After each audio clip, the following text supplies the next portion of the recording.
The morning was being overtaken by a hazy and dull sun that had drenched Stan's jumpsuit in sweat over an hour and a half ago. The smell of refuse and decay would have made Stan and his partner, Philip, cringe had they not been immune to it, as the seasoned garbage men they were. The everyday smell of the city's air pollution wouldn't have been much of a step up anyway. Stan pondered that for a moment, trying to remember if the smell of garbage ever bothered him.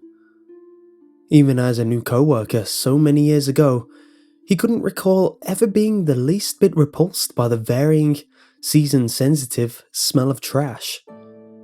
I guess there's a calling for everyone, even for chumps with iron nostrils, Stan thought with a bit of self-disdain. Shaking off the reverie, he thought of his other daily ritual of getting back to the plant in an hour, clocking out, and searching for the elusive answers to life's problems at the bottom of a whiskey glass later. Life had been having its way with him lately, and the stacks of bills piling up next to his refrigerator at home was testament to that. His wife, Lydia, was little help since she had been laid off from work months ago. Stan had been supportive of her, assuring her daily that things would turn around. As it turns out, he had even managed to get her an interview at a waste management facility as a receptionist. She turned down the offer with a light kiss on Stan's cheek, saying she appreciated it, but that she wanted to take some time off to soul search for another career choice. The product of that soul searching were the soulless pile of bills on the counter at home. He gripped the bar tighter and adjusted his feet as the truck swung around the second to last block of the morning route on the very street where Stan called home.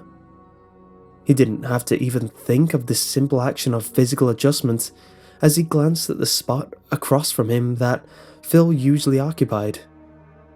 Phil wasn't feeling well yesterday and wasn't able to help at work today. Stan didn't mind working solo. In fact, some days he preferred it. Today happened to be one of those days. Mike, the truck driver, pulled to a stop on the first section of road that Stan had to collect from. The apartment buildings that Stan lived in were unspectacular, if not approaching the point of dilapidation. Cigarette butts littered the sidewalk and made semi-permanent residence in many of the cracks of the ill-maintained walkways. Urine streaked the wall in a ghost shape near one of the exits to the building opposite Stan's. He only really noticed this peculiarity because it was near the first pickup on the street. He hopped off and quickly made his way to the pile by the side of the truck. He always wondered how the people that shared his complex could generate so much garbage in a week. The buildings only housed 4 apartments each, there only being 4 buildings total, set adjacent and across from each other. Out of all of them, Stan seemed to make the least amount of trash every week. He glanced across the street at his 2 trash cans, neatly side by side, awaiting his heaving arms. He didn't find it strange that he took pride in how his trash cans looked compared to the slobs who left the scene in front of him.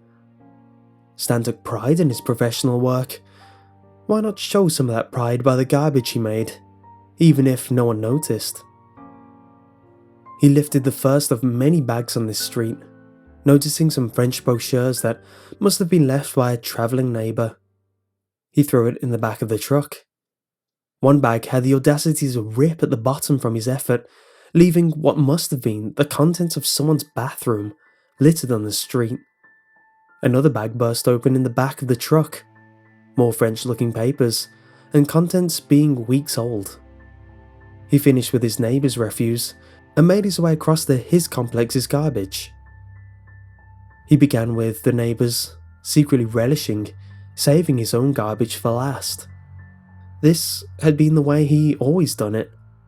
Phil always gave him grief about that, wondering what sort of type of obsessive-compulsive behaviour triggered this weekly ritual. Stan always laughed it off with a shrug. Let him wonder. He finished hauling the emptied neighbour's contents back across the street from the truck and walked up to the toters left by him the night before.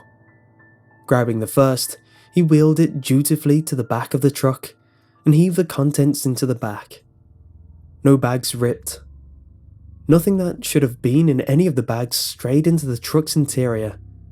Even the very bottom of the can, where time seemed to create black residue of scum for other people's trash receptacles, was clean. He wished everyone could have been as tidy with their undesirables as he was. He returned the first can, then began wheeling the second one over.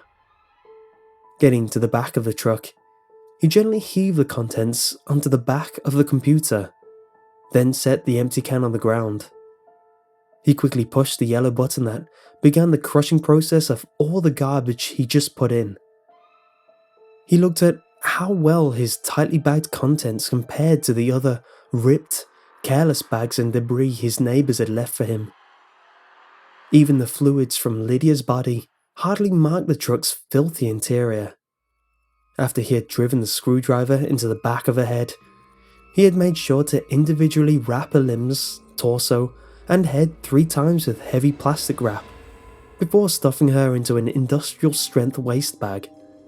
Nothing but the finest for the condescending, lazy little cow.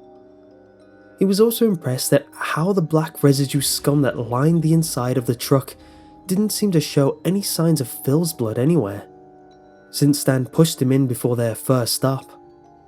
10 whole stops already.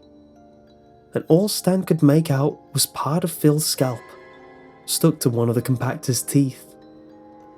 One of Phil's exposed arms suddenly jutted from the filth, making a slow, fracturing sound as the compactor did its work.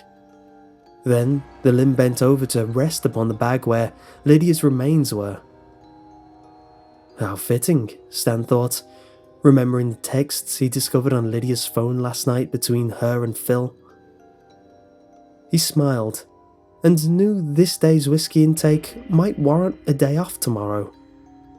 He returned his empty can to his place by its silent partner, hopped on the truck, and signaled to Mike to drive to the next pickup spot. He looked at the garbage cans of the next group of apartment complexes next to his own, remembering how much he hated all the noise those 2 college girls used to make at 3 in the morning. He licked his lips, walked to the curb, and wheeled the large and heavy garbage cans to the back of the truck.